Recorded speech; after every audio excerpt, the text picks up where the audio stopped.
There's a particular kind of silence that scares you more than screaming ever did.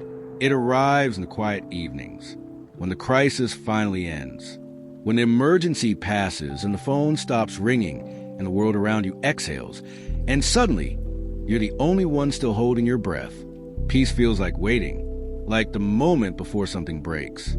You've learned to trust chaos because at least chaos is predictable. At least in the storm, you know what to brace for.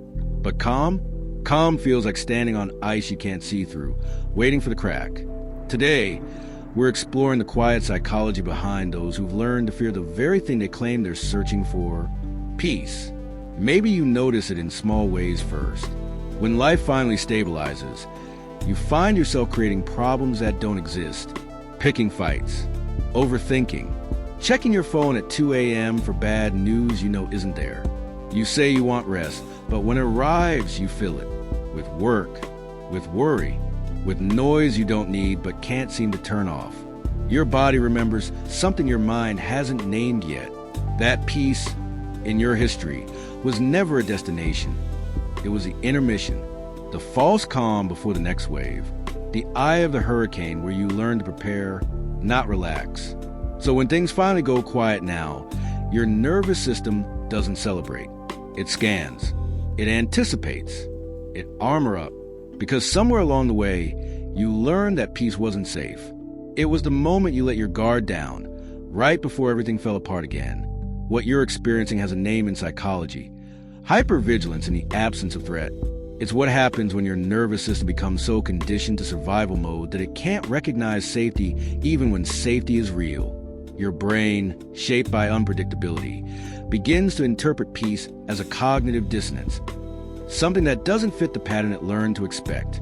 Neuroscience shows us that prolonged exposure to chaos, whether in childhood, relationships, or chronic instability, rewires the brain's threat detection system. The amygdala, responsible for processing fear, becomes overactive. The prefrontal cortex, which helps you assess whether danger is real, gets fatigued. So you begin living in a state psychologists call perpetual anticipatory anxiety. You're not responding to danger. You're responding to the possibility of danger. And peace? Peace removes the script. It removes the role you know how to play. This isn't weakness. This isn't self-sabotage for the sake of drama. This is your system trying to protect you using the only blueprint it has. One written in survival, not in stillness. Let me tell you what it feels like from the inside. It feels like your body forgot how to land. Like you've been running so long that stopping feels more dangerous than continuing. You don't know what to do with your hands when there's nothing to fix. You don't know what to think about when there's nothing to solve. Peace feels empty.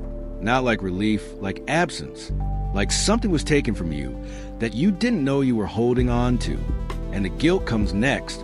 The cruel voice that says, you finally have what you wanted, and you're still not happy. What's wrong with you? But here's the truth. You're not broken for feeling this way. You're just someone who learned that love, safety, and stability were conditional, temporary, earned and then lost. So your body learned to stay ready, to never fully arrive, to keep one foot out the door of your own life, just in case. And now, when peace arrives, real, boring, consistent peace, it doesn't feel like home. It feels like a trap. Here's the paradox that changes everything. What once kept you alive is now keeping you from living. The hypervigilance that helped you survive an unpredictable childhood. It saved you the ability to read a room, to anticipate danger, to never be caught off guard. That was adaptive. That was intelligence. But adaptation, when overstays its welcome, becomes a cage. Because the nervous system doesn't automatically update. It doesn't get a software patch that says, threat over, you can rest now.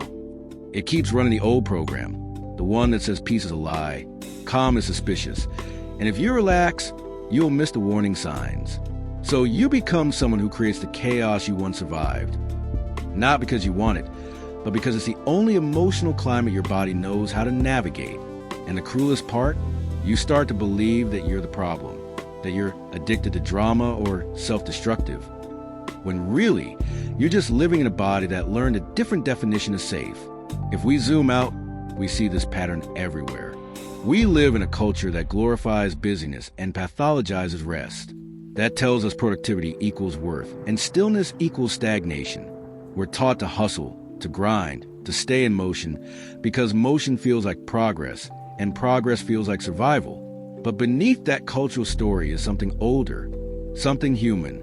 For thousands of years, uncertainty was dangerous. The absence of threat didn't mean safety. It meant you hadn't seen the predator yet. Our ancestors survived by staying alert, by never fully relaxing, by assuming the worst and being prepared. We carry that evolutionary wiring. But now, we live in a world where the threats are mostly psychological, not physical. Yet our bodies haven't caught up.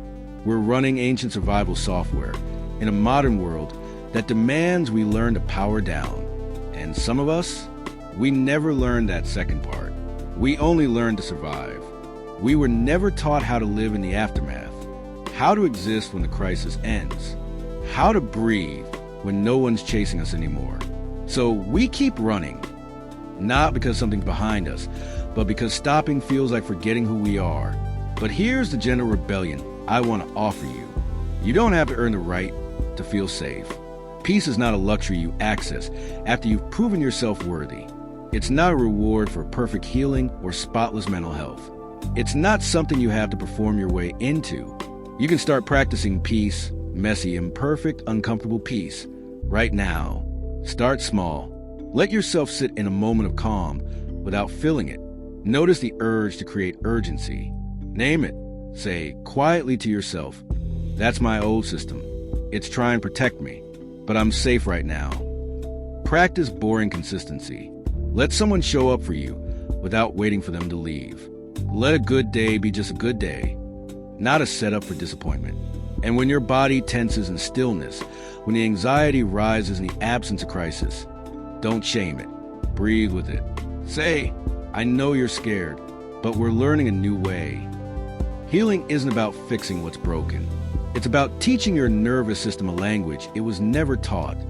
The language of enough, of arrival, of rest. You don't need to be in danger to matter. You don't need to be in crisis to deserve care. You can just be. It started with silence, the kind that felt like waiting, but maybe with time, that silence begins to sound different. Not like the pause before disaster, not like the quiet where bad news grows, but like the kind of stillness where nothing needs to happen for you to be okay. Maybe you start to notice the small, soft things you missed while you were bracing. The way morning light hits the wall, the warmth of tea in your hands, the fact that right now, in this unremarkable moment, you are safe. And maybe, just maybe, that becomes enough. Not because you've healed perfectly, not because the fear is gone, but because you've learned to hold both. The history that taught you to be afraid, and the present that's teaching you it's okay to land. Peace isn't the absence of fear. It's the presence of choice. And you're choosing it now. Slowly, tenderly, one quiet breath at a time. Because sometimes, healing doesn't announce itself with fireworks. Sometimes it just sounds like this. The ability to sit in a room that isn't falling apart and not feel like you're forgetting something. That's peace. And you're allowed to keep it.